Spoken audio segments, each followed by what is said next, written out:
નમસ્કાર। શ્રાવણ માસના પ્રથમ દિવસે રાજકોટમાં કોમી એકતાનું અનોખું ઉદાહરણ જોવા મળ્યું। મુસ્લિમ યુવાન એહસાન ચૌહાણ છેલ્લા 35 વર્ષથી ઈશ્વરિયા મહાદેવના દર્શન માટે પગપાળા જાય છે। અકસ્માતમાં પગમાં 45% આવ્યા હોવા છતાં તેમનો સેવાભાવ અડગ છે। છેલ્લા 22 વર્ષથી તેઓ જરૂરિયાતમંદોને સોમનાથની યાત્રા પણ કરાવી રહ્યા છે। એહસાનનો સંદેશ સ્પષ્ટ છે, ધર્મ અલગ હોઈ શકે છે પરંતુ માનવતા સૌની એક છે। વધુ સમાચાર માટે જોડાયેલા રહો આરપી ગુજરાત ન્યૂઝ રાજકોટ। મારું નામ એહસાન ચૌહાણ છે। હું મુસ્લિમ છું।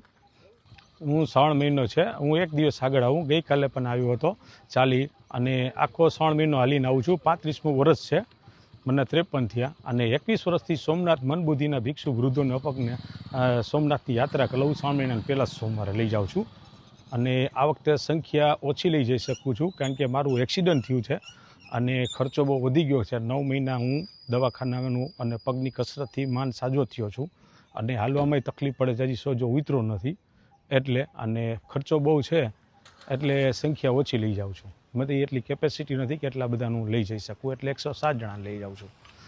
હું સ્કૂલમાં ભણતો જાગનાથમાં, તે જાગનાથ મંદિર મારા ઘરથી નજીક, અને કૈલાસ મહાદેવનું, એટલે હું ત્યાં દર્શન કરતો અને બધા હારે જતા। તો મારા સ્કૂલમાં ભગવાન દિવસ હતો એક દે કે ત્યાં બધા ભગવાન વિશે પૂછે, અલ્લાહ વિશે પૂછે, તો મને બધે પૂછ્યું, મેં ટીચરને પૂછ્યું તો મહાદેવ ભોલાનાથ કે બધાની મનોકામના પૂરી કરે। મારો એક ફ્રેન્ડ છે એ ફેલ થતો, તો મેં એની માનતા ઈશ્વરિયા રાખી કે ભાઈ ઈશ્વરિયા મહાદેવ બહુ પ્રખ્યાત છે, તો અહીંયા હાલીને આવ્યો, એની માનતા રાખી, એ પાસ થઈ ગયો।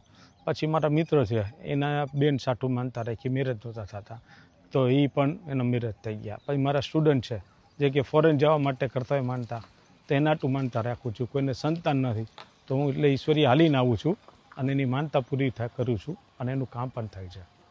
હું જ્યાં સુધી જીવીશ અને મારા હાથ પગ ચાલશે ત્યાં સુધી હું શ્રાવણ મહિનો રહીશ અને ઈશ્વરીય મહાદેવ ચાલીને આવીશ।